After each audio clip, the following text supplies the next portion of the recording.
வணக்க நண்பர்களே. ஸ்பெயின் நாட்டின் டான் மெட்டீரோ அப்படின்ற மிகப்பெரிய ஒரு தொழிலதிபர் அந்த நாட்டில் மிகப்பெரிய ஹோட்டல் ஆரம்பிக்கணும், அதாவது ரிச்சாக ஹோட்டல் ஆரம்பிக்கணும் அப்படின்னு சொல்லிட்டு முடிவு பண்ணுறாரு. முடிவு பண்ணிவிட்டு ஒரு 5 ஹோட்டல், அதாவது மிக உயர்தரமான ஹோட்டல், அதாவது ரிச்சான ஹோட்டல் ஆரம்பிக்கிறாரு. அந்த ஹோட்டலில் ஒரு நிபந்தனை வைக்கிறாரு. எப்படின்னா சொல்லிட்டு, ரிச்சான ஹோட்டல் அப்படின்னு சொல்லிட்டு இங்கே யாரும் வராமல் இருக்க வேணாம், ஏழை பணக்காரன் அப்படின்ற பாகுபாடு பார்க்காம எல்லாரும் சாப்பிடலாம் அப்படின்ற ஒரு நிபந்தனையை வைக்கிறாரு. எப்படின்னா ஏழை பணக்காரன் அப்படின்ற ஒரு வேற்றுமையெல்லாம் கிடையாது. இது ஒரு மனித நேயம் உள்ள ஹோட்டல், அதாவது ஹியூமனிட்டியை எதிர்பார்க்குற மாதிரி. அந்த ஹோட்டலில் விலையும் ஃபுட்டுக்கான உணவுடைய விலையும் ரொம்பவும் கம்மியான விலை தான். அதனால் அந்த ஹோட்டலை ஒரு 5 ஹோட்டல் ஸ்டார்டிங்கில் ஓப்பன் பண்ணி ரன் பண்ணிக்கிட்டு வராரு. அந்த ஹியூமனிட்டியை ஃபாலோ பண்ணுறதுனால அந்த ஹோட்டல் அந்த சிட்டியில், அதாவது ஸ்பெயின் நாட்டில் மிகவும் பேசும் பொருளாக மாறிடுச்சு. அதனால் நல்லா பேர் புகழ் சம்பாரிச்சிட்டாரு. அதுக்கப்புறம் இந்த ஹோட்டல் டெவலப் ஆனதுனால ஸ்பெயின் நாட்டில் இருக்கிற எல்லா சிட்டிலையும் ஹோட்டல் ஆரம்பிச்சிட்டாரு. அதாவது அந்த ஸ்பெயின் நாட்டிலே கிட்டத்தட்ட ஒரு 30 ஹோட்டல் ஆரம்பிச்சிட்டாரு. ஆரம்பித்ததுக்கப்புறம் அந்த 30 ஹோட்டல்லையும் இதே ஒரு கட்டுப்பாடு தான். இந்த ஏழை பணக்காரன் அப்படின்ற எந்த ஒரு வித்தியாசமும் இருக்கக்கூடாது, என் ஹோட்டலுக்கு யார் வேணாலும் சாப்பிட வரலாம் அப்படின்ற மாதிரி.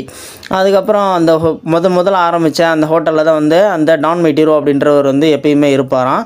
அந்த சமயத்தில் அவர் கல்லாப்பெட்டியில் உட்காந்துருக்கும் பொழுது ஒரு பையன் ரொம்ப அலங்கோலமாக கிழிஞ்ச சட்டை, அழுக்கு படிஞ்ச சட்டை, தலைலாம் களைஞ்சி போயிட்டு ரொம்ப அலங்கோலமாக அந்த பையன் வரதை பார்க்குறாரு. அந்த பையனும் நேராக அந்த டான் மெட்டீரோ ஒரு ஹோட்டலுக்குள்ளே தான் வராப்புல. அந்த பையன் பார்த்ததுமே அந்த பையன் உடனே அந்த டான் மெட்டீரோவை பார்த்துட்டு, ஐயா ரொம்பவும் பசியாக இருக்குது, சாப்பிட்றதுக்கு எதனா கொடுங்க அப்படின்னு சொல்லிட்டு கேட்குறான். கேட்டதுமே டான் மெட்டீரோவுக்கு கண்ணே கலங்கி போச்சு. உடனே அவர் இறங்கி கீழே என்னாச்சுப்பா, எங்கேருந்து வர, ஏன் இப்படி இருக்க, உங்கள் அப்பா அம்மா இல்லையா அப்படின்னு சொல்லிட்டு கேட்குறாரு. சரி நீ முதல்ல சாப்பிடு அப்படின்னு சொல்லிட்டு தன்னுடைய ஹோட்டலில் உட்கார வச்சு அந்த ஹோட்டலில் இருக்கிற அனைத்து வகையான உணவையும் அந்த பையனுக்கு கொஞ்சம் கொஞ்சம் கொடுக்குறாரு. அந்த பையனும் வயிறு நிறையா ஃபுல்லாக சாப்பிட்டுட்டு அதுக்கப்புறம் அந்த பையன்கிட்ட டான் மெட்டீரோ அப்படின்றவர் கேட்குறாரு, நீ என்ன ஊருப்பா, அவங்க அப்பா அம்மா எங்கே, ஏன் இப்படி இருக்கிற அப்படின்னு சொல்லிட்டு கேட்கும்பொழுது அந்த பையன் சொல்கிறான், ஐயா என் பேர் மைக்கேல், எங்கள் அப்பா அம்மா எங்கள் வீடு எரிஞ்சு போச்சு, அந்த ஃபயர் ஆக்சிடெண்ட்டில் எங்கள் அப்பா அம்மா இறந்து போயிட்டாங்க. அதுக்கப்புறம் நான் தனியாக தான் இருக்கிறேன், எனக்கு சாப்பாட்டுக்கே வழி இல்லை, என்னுடைய சொந்தக்காரங்கள்ட்ட போயிட்டு நின்னா கூட 1 நாள் 2 நாள் சோறு போட்டாங்க, அதுக்கப்புறம் போட முடியாது அப்படின்னு சொல்லிட்டு விரட்டி அடிச்சிட்டாங்க, எனக்கு வேறு வழியே தெரியல, என்ன பண்ணுறதுன்னு ஒன்றுமே புரியல அப்படின்னு சொல்லிட்டு சொன்னதும் டான் மெட்டீரோ கண்ணே கலங்கிட்டார். நீ ஒன்றும் கவலைப்படாத, நீ இங்கே என்ன வேணாலும் நீ சாப்பிட்டுக்கலாம், என் ஹோட்டல்லே நீ வேலை செய்ய, இங்கே இருந்துக்கோ, இங்கே படுத்துக்கோ, நீட்டாக குளி, ட்ரெஸ் பண்ணு, நல்லா பத்திரமா இரு அப்படின்னு சொல்லிட்டு சொல்கிறாரு. அந்த பையனை அந்த ஹோட்டலில் சேர்த்து விட்டுறாரு. அந்த பையனும் அந்த ஹோட்டலில் நான் வேலை செய்கிறேன் அப்படின்னு சொல்லிட்டு ஒத்துக்கிறான். அதுக்கப்புறம் டான் மெட்டீரோ இந்த மாதிரி மனித நேயத்தோடு இருக்கிறதுனால தான் ஏழை பணக்காரன் அப்படின்ற வித்தியாசம் பார்க்காம தன்னுடைய ஹோட்டல் 30 ஹோட்டல்லையும் ரன் பண்ணதுனால ஸ்பெயின் நாட்டில் மிகப்பெரிய ஒரு ஆளாக ஆகிட்டார். அவரை தெரியாத ஆளே கிடையாது, அந்த நாட்டில் அவ்வளோ ஒரு ஃபேமஸ் ஆகிட்டார். அப்படி இருக்கும் பொழுது தான் அந்த டான் மெட்டீரோ அப்படின்ற அந்த தொழிலதிபருக்கு ஒரு இக்கட்டான ஒரு சூழ்நிலை வருது. என்னன்னு சொல்லி பார்த்துக்கிட்டிங்கன்னா, அவருக்கு கேன்சர் நோயால் பாதிக்கப்படுறாரு. பாதிக்கப்பட்ட விஷயம் தெரிஞ்சதுக்கப்புறம் தன்னுடைய டாக்டர்கிட்ட போயிட்டு இந்த மாதிரி செக் பண்ணுறாரு, எப்படி என்ன அப்படின்னு சொல்லிட்டு நிலவரத்தை பார்க்கும் பொழுது கேன்சர் நோய் அவருக்கு இறுதி கட்டத்தில் அவருக்கு இருக்குது. ஏன்னா இவர் பிஸ்னஸை பார்க்குறேன் அப்படின்னு சொல்லிட்டு தன்னுடைய உடம்பை பார்க்காதே விட்டுட்டார். அதுக்கப்புறம் சரி இனிமேல் நம்ம இவ்வளோ தூரம் பிஸ்னஸில் கொடி கட்டி பறந்தோம், இவ்வளோ பேர் புகழ் சம்பாதிச்சோம், பணம் சம்பாதிச்சோம், இதை எல்லாத்தையும் கடைசி வரைக்கும் நம்ம பார்க்குறதுக்கு நமக்கு கொடுத்து வைக்கலையே அப்படின்னு சொல்லிட்டு, சரி நம்ம போனதுக்கப்புறம் இந்த 30 ஹோட்டல்லையும் நல்ல முறையில் நம்மளை மாதிரி மனித நேயத்தோடு ஏழை பணக்காரன் அப்படின்ற வித்தியாசம் இல்லாமல் நம்ம ஹோட்டலில் எல்லோரும் சாப்பிடணும், ஒரு ஹியூமனிட்டியோடு நம்ம ஹோட்டலை ரன் பண்ணணும் அப்படின்ற ஒரு மனுஷனை நம்ம எங்கேருந்துடா தேடுறது அப்படின்னு சொல்லிட்டு யோசிக்கிறாரு. சரி தன்னுடைய ஹோட்டலில் 30 ஹோட்டல் இருக்குது, 30 ஹோட்டல்லையும் இருக்கிற மேனேஜர்களை யாராச்சும் ஒருத்தங்களை நம்ம நியமிச்சிடலாம் அப்படின்னு சொல்லிட்டு முடிவு பண்ணுறாரு. முடிவு பண்ணதுக்கப்புறம் அந்த டான் மெட்டீரோ இந்த கல்லீரல் ரொம்பவும் ரொம்பவும் பாதிப்படையுது அவருக்கு. பாதிப்படைஞ்சு ரொம்பவும் வந்து அவருக்கு வந்து முடியாத கண்டிஷன். சரி, நம்மளுடைய கட்டம் நெருங்க போகுது, இனிமேல் தனக்கு அப்புறம் யார் இந்த பிஸ்னஸை பார்த்துக்க போகிறாங்க அப்படின்றத வந்து நம்ம உடனே நம்ம முடிவு பண்ணணும். யார் அந்த நம்ம ஹோட்டலில் வந்து ரன் பண்ண போகிறா, ஒரு மனிதநேயம் உடைய ஒரு மனிதனை நம்ம வந்து தயார் பண்ணணும் அப்படின்னு சொல்லிட்டு போகிறாரு. போகும்பொழுது அவருக்கு ஒரு சிந்தனை, நேரடியாக நம்ம போயிட்டு ஒருத்தங்களை வந்து நீங்கள் நல்லவரா அப்படின்னு சொல்லிட்டு நம்ம கேட்டோம்னா எல்லாருமே வந்து பொய் தான் சொல்லுவாங்க. ஏன்னா வந்து தன்னை பற்றி யார் தான் வந்து குறைச்சி சொல்லுவாங்க.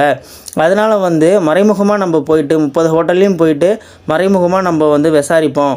அதான் அப்போ விசாரிக்கும் பொழுது யார் வந்து உண்மையானவங்க, மனிதநேயத்தோடு இருக்காங்க, ஏழை பணக்காரன் வித்தியாசம் இல்லாமல் நம்ம அந்த ஹோட்டலில் போட்ட ரூல்ஸ் பிரகாரம் யார் நடத்துகிறாங்க, அவங்க தான் வந்து நம்ம 30 ஹோட்டல்லையும் வந்து ரன் பண்ணணும், தனக்கப்புறம் அவங்க தான் வந்து நம்ம பிஸ்னஸை பார்த்துக்கணும் அப்படின்ட்டு முடிவு பண்ணிவிட்டு அந்த டான் மீட்டிரோ அப்படின்றவர் வந்து தன்னுடைய உருவத்தை கொஞ்சம் மாற்றுறாரு. அதாவது ஒரு பிச்சைக்கார ரேஞ்சுக்கே அவர் போகிறாரு. அதாவது ஹோம்லெஸ், அதாவது சாதாரண ஒரு மக்கள் பிச்சைக்கார ரேஞ்சுன்னே வச்சுக்கோங்களேன். அந்த மாதிரி கொஞ்சம் தாடிலாம் முகத்தில் வந்து ஃபிக்ஸ் பண்ணி முடியெலாம் களைச்சி விட்டு கொஞ்சம் அழுக்கான கோட்டு அந்த மாதிரிலாம் போட்டுக்கிட்டு கையில் ஒரு துணிப்பை இந்த மாதிரி வச்சுக்கிட்டு முதல்ல வந்து அவர் ஆரம்பித்த ஹோட்டலுக்கு போகிறாரு.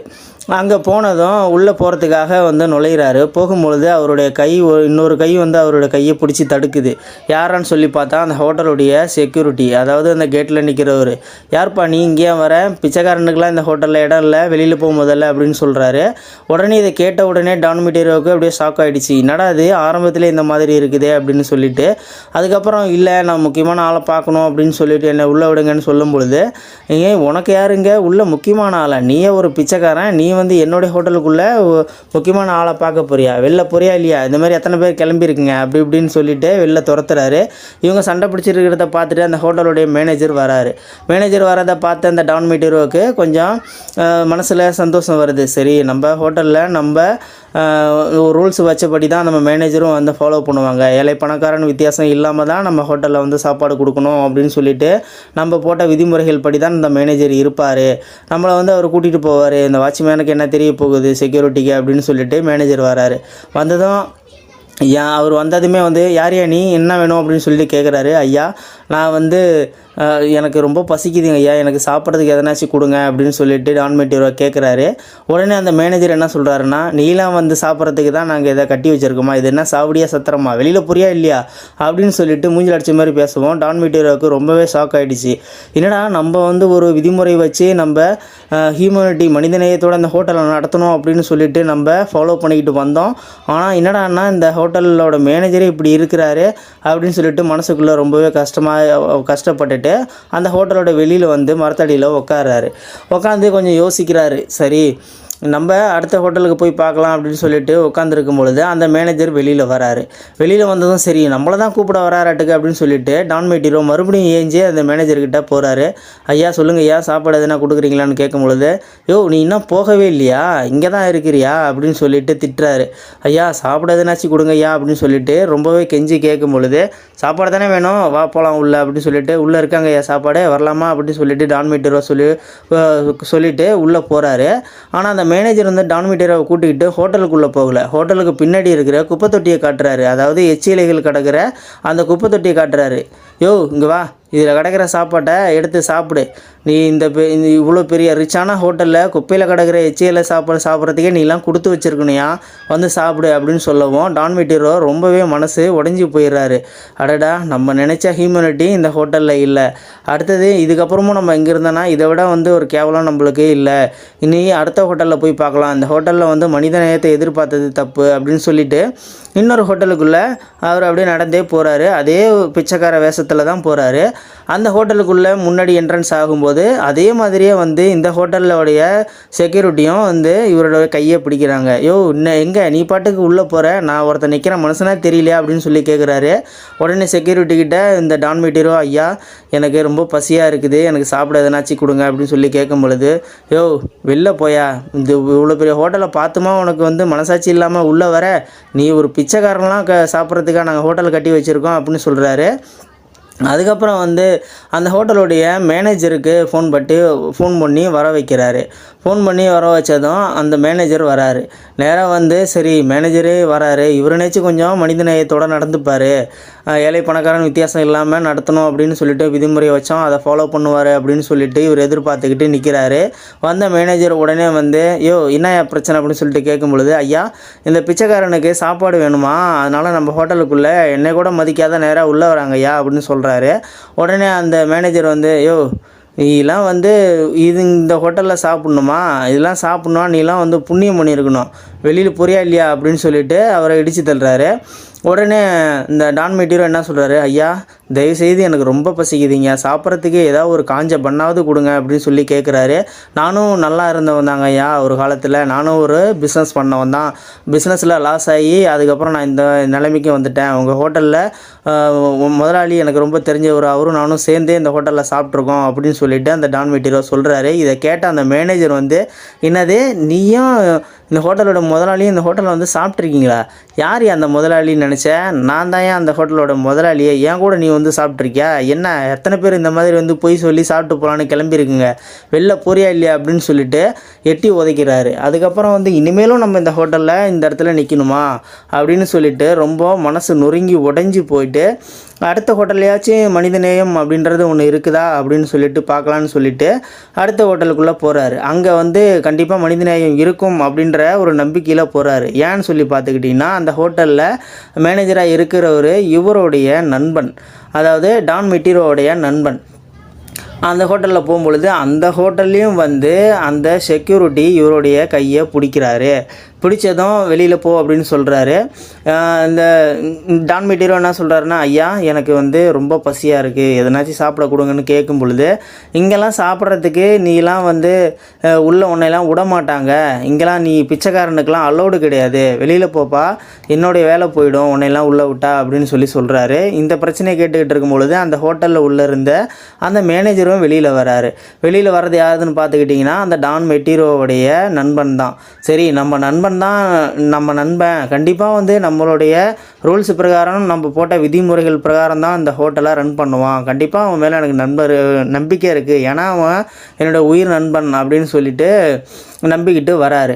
வந்ததும் வந்து இந்த மாதிரியே வந்து என்ன பிரச்சனைன்னு சொல்லி கேட்கும் பொழுது டான் மெட்டீரோவும் சொல்கிறாரு, இந்த மாதிரி ஐயா எனக்கு ரொம்ப பசியாக இருக்குது, எதனா சாப்பிட கொடுங்க அப்படின்னு சொல்லி கேட்குறாரு. அதுக்கு அந்த ஹோட்டலுடைய மேனேஜரும் சொல்கிறாரு, அதே பதில் தான் சொல்கிறாரு, நீ சாப்பிட்றதுக்கு தான் நாங்கள் வந்து ஹோட்டலை கட்டி வச்சுருக்கிறோமா, நீயே ஒரு பிச்சைக்காரன் இந்த ஹோட்டலில் சாப்பிட்ணுன்னு நினைக்கிறிய, உனக்குலாம் கொஞ்சம் ஓவராக இல்லை, வெளியில் போயா, அவன் கஷ்டப்பட்டு ஹோட்டலை கட்டி வச்சுருப்பாரான், இவர் வந்து நோகாமல் வந்து உள்ளே வந்து சாப்பிட்டு ஓசியில் சாப்பிட்டு போவாராம், இதெல்லாம் வந்து நாங்கள் பார்த்துக்கிட்டு இருக்கணுமா, வெளில போறியா இல்லையா அப்படின்னு சொல்லிட்டு இடித்து தள்ளிடுறாரு. அதுக்கப்புறம் மனசு நொந்து போயிட்டு, என்னடா அது நம்மளுடைய க்ளோஸ் நண்பன் ஃப்ரெண்டே வந்து இந்த மாதிரி வந்து பண்ணுறானே அப்படின்னு சொல்லிட்டு ரொம்ப மனசு ஒடிஞ்சு நொந்து போயிட்டு அவர் நடந்து போகிறாரு. சரி இதுக்கப்புறம் வந்து எல்லா ஹோட்டல்லையும் இந்த மாதிரி தான் இருக்கும், நம்ம இவ்வளோ நாளாக கஷ்டப்பட்டு இப்போ சம்பாரித்து வச்ச பேரு புகழ் எல்லாத்தையும் வந்து கெடுத்துருவாங்க போல இருக்கு அப்படின்னு சொல்லிட்டு நம்ம உயிரோடு இருக்கும் பொழுதே இந்த விஷயம் நம்மளுக்கு தெரிய வந்துருச்சு, அது வரைக்கும் சந்தோஷம் அப்படின்னு சொல்லிட்டு இதை எல்லாத்தையும் மாற்றணும், அடுத்த ஹோட்டல் என்னாச்சு எப்படி இருக்குது அப்படின்னு சொல்லிட்டு பார்க்கலாம் அப்படின்னு சொல்லிட்டு 29 ஹோட்டல்லையும் இதே மாதிரியே போயிட்டு வந்துட்டார். எந்த ஹோட்டல்லையும் மனிதநேயம் அப்படின்றது ஒன்று இல்லவே இல்லை. இவர் வந்து ஏழை பணக்காரன் அப்படின்ற பாகுபாடு இல்லாமல் எல்லாருக்கும் வந்து ஒன்றா தான் சாப்பாடு போடணும் அப்படின்னு ஒரு விதிமுறையை வச்சார்ல, அந்த ஒரு விதிமுறையும் ஃபாலோ பண்ணவே இல்லை. அதாவது வந்து ரொம்ப ரிச்சான இருக்கிறவங்களுக்கு மட்டும்தான் அவங்க உள்ளே கூப்பிட்டு அவங்களுக்கு சாப்பாடு போட்டு அனுப்புகிறவங்க, இந்த மாதிரி சாதாரண ஆளுகளுக்கெல்லாம் உள்ள அலோடே கிடையாது. அதுக்கப்புறம் கடைசியாக 30வது ஹோட்டலுக்குள்ளே போகிறாரு. அந்த 30வது ஹோட்டல் எதுன்னு சொல்லி பார்த்துக்கிட்டிங்கன்னா, அவர் முதல் 5 ஹோட்டல் ஆரம்பித்தார்ல, அந்த 5 ஹோட்டலில் முதல்ல ஆரம்பித்த அந்த ஹோட்டலுக்குள்ளே போகிறாரு. அந்த ஹோட்டலுக்குள்ளே போகும்பொழுது அந்த ஹோட்டலில் மேனேஜராக இருக்கிறவர் யாருன்னு சொல்லி பார்த்துக்கிட்டிங்கன்னா, நம்ம கதையில் ஃபஸ்ட்டு வருவார்ல, சின்ன பையனாக வந்து தன்னுடைய ஃபயர் ஆக்சிடெண்ட்டில் அப்பா அம்மா இழந்துட்டு வருவார் பார்த்தியா, மைக்கேல் அப்படின்றவர், அவர் தான் அந்த ஹோட்டலுடைய மேனேஜராக இருக்கார். சின்ன வயசில் இருந்து அந்த ஹோட்டலில் கஷ்டப்பட்டு வந்து அந்த ஹோட்டல் மேனேஜராக ஆகிட்டார். அந்த ஹோட்டலில் அவர் தான் மேனேஜராக இருக்கிறாரு. ஆனால் இந்த விஷயம் வந்து டான் மெட்டீரோவுக்கு தெரியாது. அங்கே போனதும் அந்த ஹோட்டலோட என்ட்ரன்ஸ்லேயும் வந்து செக்யூரிட்டி தடுக்கிறான், கையை பிடிக்கிறான். பிடிச்சதுமே வந்து இதே வசனத்தை தான் அங்கேயும் சொல்கிறாரு. ஐயா எனக்கு ரொம்ப பசிக்குது, எனக்கு சாப்பிட்றதுக்கு எதனா கொடுங்க அப்படின்னு சொல்லும் பொழுது அந்த வாட்ச்மேனும் வந்து உள்ளே விட முடியாது, நீலாம் இங்கே சாப்பிட முடியாது, தயவு செஞ்சு வெளில போயிடு அப்படின்னு சொல்லி அந்த செக்யூரிட்டி சொல்கிறாரு. இல்லை நான் உள்ளே போய் சாப்பிட்டு தான் ஆவேன் அப்படின்னு சொல்லிட்டு உள்ளே போகும்பொழுது தான் அந்த ஹோட்டலில் இருந்து மேனேஜரான மைக்கேல் வெளியில் வராரு. வெளியில் வந்ததும் நேராக உள்ள வெளியில் வந்து இவர்கிட்ட கேட்குறாரு, ஐயா பெரியவரே உங்களுக்கு என்ன பிரச்சனை, ஏன் இங்கே வந்து சத்தம் போடுறீங்க அப்படின்னு சொல்லிட்டு டான் மெட்டீரோவை கேட்கும் பொழுது அவர் சொல்கிறார், ஐயா எனக்கு ரொம்ப பசிக்குது, நான் சாப்பிட்டு 4 நாள் ஆச்சு, காதெல்லாம் அடைக்குதுங்க ஐயா, எனக்கு சாப்பிட்றதுக்கு எதனா கொடுங்க, ஒரு பன்னாவது கொடுங்க, ஒரு டீயாவது கொடுங்க அப்படின்னு சொல்லிட்டு ரொம்ப கெஞ்சி கேட்கும் பொழுது உடனே மைக்கேல் அப்படின்றவருக்கு வந்து மனசு அப்படியே உருகியே போயிடுச்சு. அதுக்கப்புறம் ஐயா நீங்கள் சாப்பிட்ணும் அவ்வளோதானே, கொஞ்சம் வெயிட் பண்ணுங்கள், நான் ஹோட்டலில் இடம் இருக்கான்னு பார்த்துட்டு வரேன் அப்படின்னு சொல்லிட்டு உள்ளே போகிறாரு. உள்ளே போயிட்டு பார்க்குறாரு, இந்த டான் மெட்டீரோவும் உள்ளே போனவர் வருவாரா அப்படின்னு சொல்லிட்டு பார்த்துக்கிட்டே இருக்கார். ஆனால் மைக்கேல் ஹோட்டலுக்கு உள்ளே போனவர் வரவே இல்லை. 1/2 மணி நேரம் ஆச்சு, 1 மணி நேரம் ஆச்சு. அதுக்கப்புறம் வந்து டான் மெட்டீரோவுக்கு வந்து நம்பிக்கையும் போயிடுச்சு.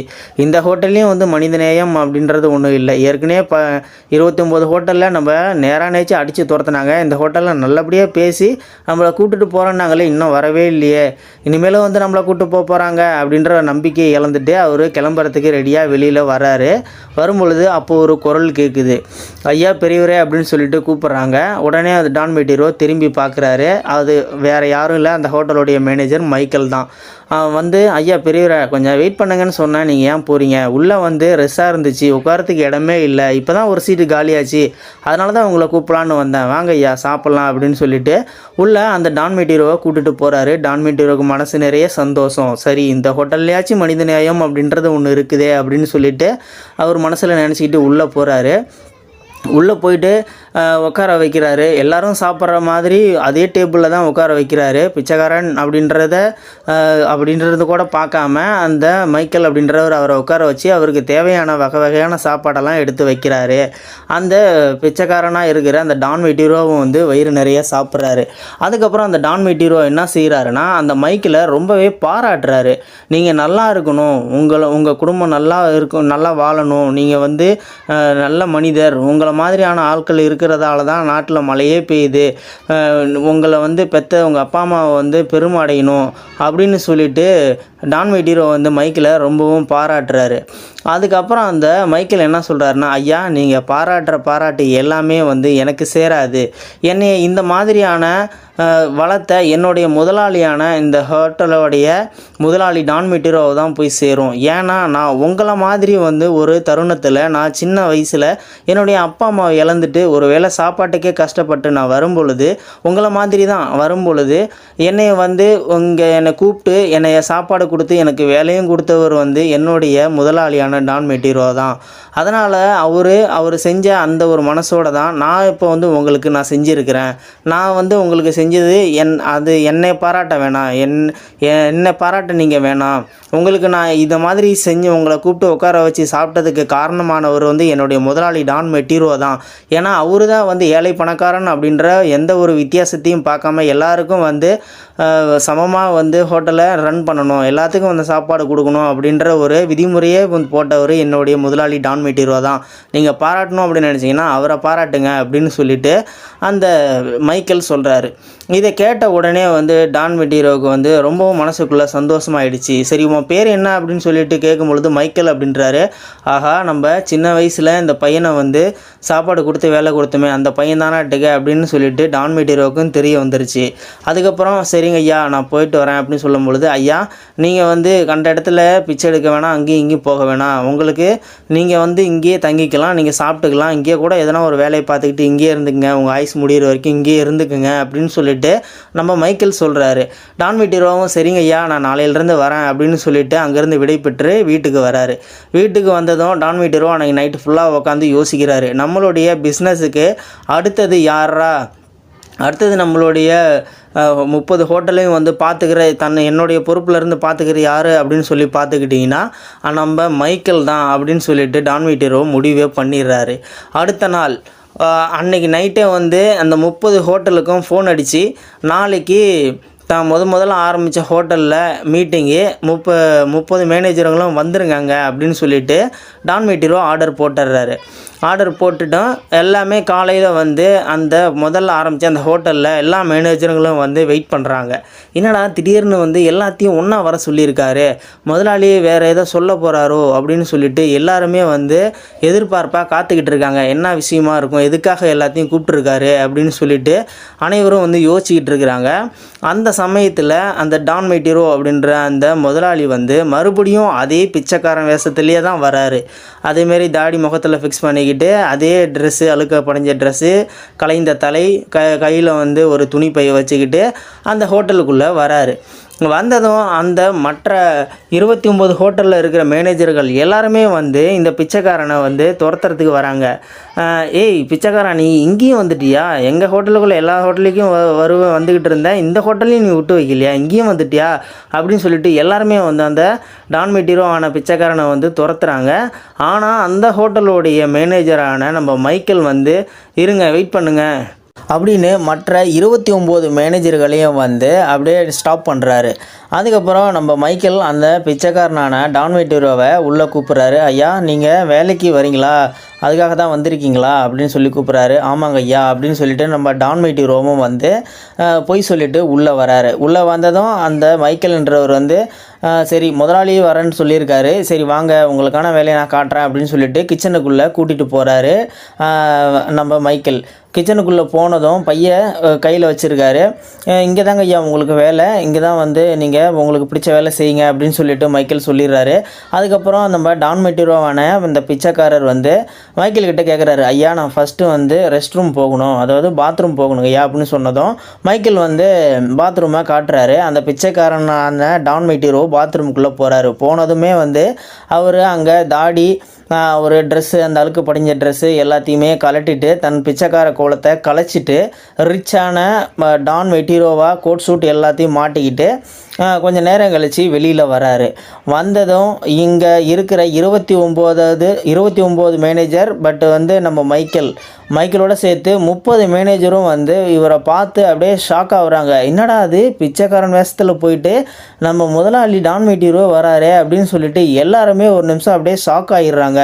அது மட்டும் இல்லை, எல்லாரும் மனசுலேயும் வந்து பக்குன்னு இருக்குது. ஐயோ இவர் வந்து நம்ம முதலாளின்னு தெரியாமல் நம்ம ஹோட்டலுக்கு இவர் வந்ததுனால நம்ம என்னென்னமோ இவரை பேசி நம்ம துரத்திட்டோமே, போச்சுரா இன்றைக்கி மாட்டணும் அப்படின்ற மாதிரி வந்து எல்லாரும் மனசுலேயும் வந்து ஒரு பயம் கிரியேட் ஆகுது.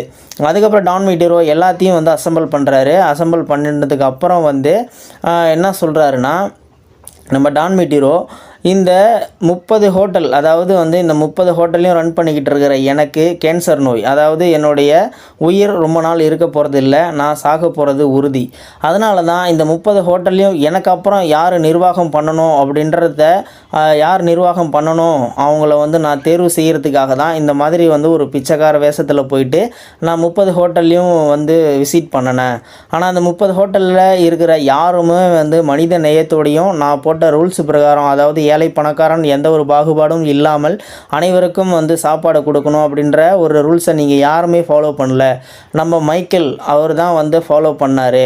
அதனால் என் இடத்துல வந்து மைக்கேல் தான் இருந்து இந்த 30 ஹோட்டலையும் வந்து அடுத்ததாக ரன் பண்ண போகிறாரு.